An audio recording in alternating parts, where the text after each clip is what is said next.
నా పేరు సానిపల్లి మంగామణి, కలం పేరు శ్రీమణి, విశాఖపట్నం. ఒక కవిత, శీర్షిక జీవధార. నిర్వేదం ఆవరించి ఎడారివైతే వసంతం కనికరిస్తుందా? అమావాస్యకు మొరపెట్టుకుంటే వెన్నెల కరుణిస్తుందా? ఏటికి ఎదురీదడమే జీవితం, ఆవలి ఒడ్డుకు చేరాలంటే అనుపెరగని ప్రయాణమే.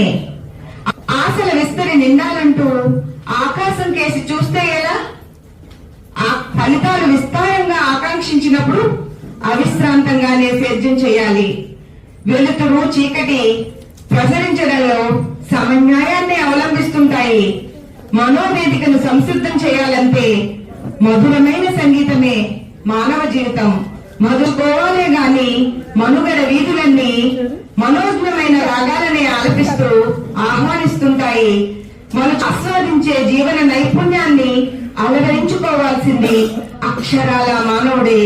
అక్షరస్తున్న నైరాస్యపు ఛాయలపై ఆశల జీవధారను విస్తారంగా వర్షింపచేయాలి. ఆత్మస్థైర్యాన్ని ధరిస్తూనే అవరోధాలను అధిగమించడం అభ్యాసం చేయాలే గాని గమనమంతా రాగయుక్తంగా సాగిపోతుంది. హర్షపు దారులలో తడిస్తేనే కాదు జీవితం సార్థక్యం, మండుటెడారిలోనూ నడిస్తేనే, కన్నుల చలములు తడిస్తేనే మహోత్కృష్టమగు మానవ జన్మకు సాకల్యం. ధన్యవాదాలు.